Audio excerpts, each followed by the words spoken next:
Welcome to The Explainer. Today we're going to talk about a crisis that's, well, it's unfolding right now, mostly out of sight, but it has the potential to become India's biggest national emergency. Yeah, we're talking about water. You know, this might sound like something out of a dystopian movie, but it's not. In 2016, a city in Maharashtra literally had to impose a law just to stop people from rioting over water. Then in 2018, Cape Town had the military on the streets guarding water points.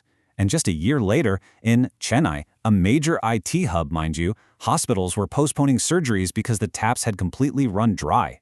These are real, recent headlines, and believe me, they are a massive global warning. And look, the warning for India, it couldn't be any clearer. We're talking about the government's own policy think tank, NITI-IO, spelling it out in black and white. They're saying 21 major cities are on a countdown to day zero. That's when the groundwater runs out. And their prediction? If nothing changes, this is going to be the country's biggest national emergency by 2035. Think about that. Okay, so this brings up a really basic question, right? We all learned about the water cycle in school. Evaporation, clouds, rain, the whole deal. If water is always being recycled by nature, how on earth can we be running out? Well, the first part of the answer is a single, pretty staggering number. Think about all the water on planet Earth, oceans, ice caps, everything. The amount that's actually fresh, accessible, and usable for all 8 billion of us, it's just 0.007%. It's a ridiculously tiny fraction. To really wrap your head around that number, let's try an analogy. Imagine all the water on Earth could fit into a single bucket, okay?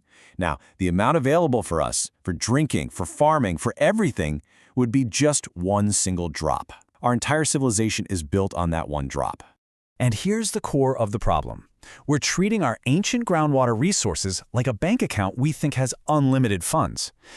For thousands of years, nature has been making these tiny, slow, steady deposits. But now, we're making massive withdrawals every single day. Nature just can't keep up. That bank account, it's being drained fast. So, where is all this water actually going? You might think, oh, it's my daily shower or the water I drink. But honestly, that's not even close. The real water drain is hidden, embedded in the stuff we use and consume every single day. This gets us to a fascinating concept called virtual water. It's basically the hidden water footprint in everything around us. Let's take rice. To grow just 1 kilogram of rice, it takes something like 2,500 liters of water. That's a huge amount. And it's not just about what we eat. What about what we wear? Our fashion choices have a massive, invisible water footprint. Think about that pair of jeans you own. From growing the cotton to dyeing the fabric, making that one pair of jeans took roughly 10,000 liters of water. It's wild. Even the tech we can't live without is incredibly thirsty. The smartphone you might even be watching this on. Mining the minerals, processing the parts, putting it all together. That likely took around 12,000 liters of water. So you see, the real consumption isn't happening in our bathrooms. It's happening in our farms and our factories. Okay, so when you add all this up, you start to see how it builds into a much bigger systemic problem. This isn't just a simple story of not enough rain or too many people. At its core, this is a crisis born from a total failure of policy, politics, and just messed up priorities. And hey, don't just take my word for it. This is a direct quote from India's top planning body, the NITI Aayog. They're crystal clear about it. They call it a man-made mismanagement crisis. So nature isn't the bad guy here. Our own systems are the problem. This is where policy becomes so critical. It can either fix the problem or pour gasoline on the fire. Just look at this comparison. China, right? They were facing their own water shortages, and they realized that growing super thirsty crops like rice was unsustainable. So they made a strategic choice: cut back on production and import rice instead. Their logic was simple. You can always buy rice on the global market, but you can't buy water. Now let's look at India. In states like Punjab, the policy actually does the exact opposite. It encourages water-intensive rice farming by offering guaranteed prices and free electricity for water pumps. This basically tells farmers, hey, go ahead and drain those aquifers. We've got your back. And then, of course, you have to talk about corruption. This is just a staggering example. In Maharashtra, over about a decade, a whopping 70,000 crore rupees were spent on irrigation projects. And what was the result? A measly 0.1% increase in irrigated land. I mean, where did all that money go? It was spent for sure, but the water never ever reached the farmers. This right here is what happens when water gets turned into a political football. For more than 40 years, Think about that, 40 years. Two states, Punjab and Haryana, have been stuck in a stalemate over a single canal. The Supreme Court has ordered it to be built, but no politician in their right mind is going to risk losing their entire voter base by giving away water. It's seen as political suicide, so nothing happens. The problem just sits there and gets worse. So you see, this crisis isn't just an internal Indian problem. It's getting bigger. It's escalating into what could easily become the most critical geopolitical issue of our time.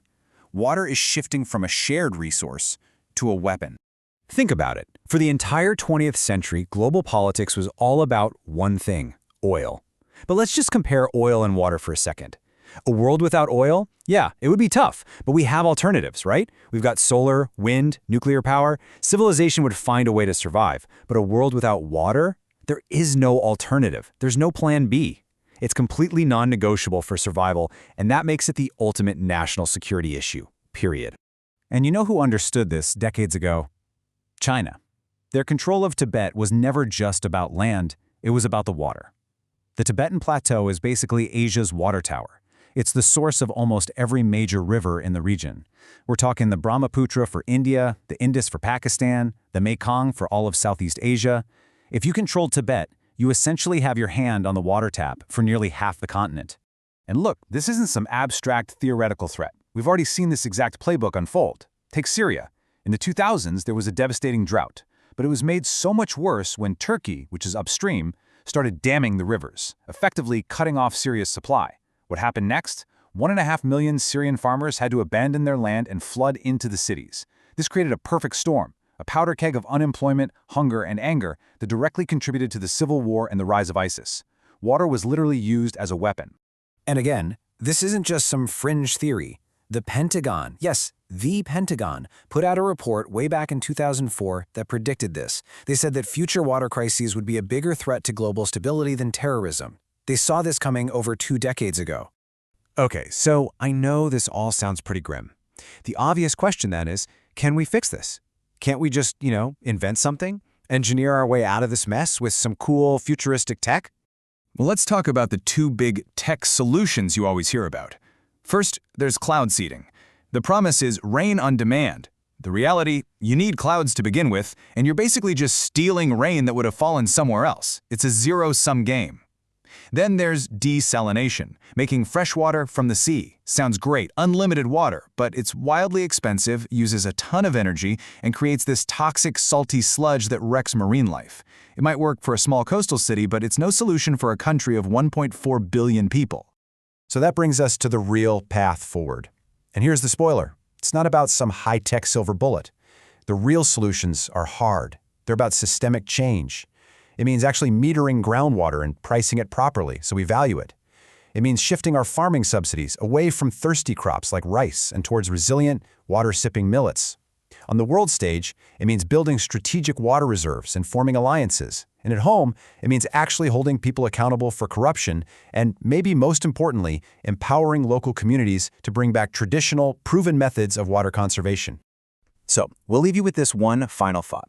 For the last 100 years, the world drew its battle lines over oil fields. Today, those lines are quietly being redrawn, but this time, it's over river basins and underground aquifers. The question really isn't if the water crisis will hit anymore. The real question is, what are we going to do, and who are we going to become when it does?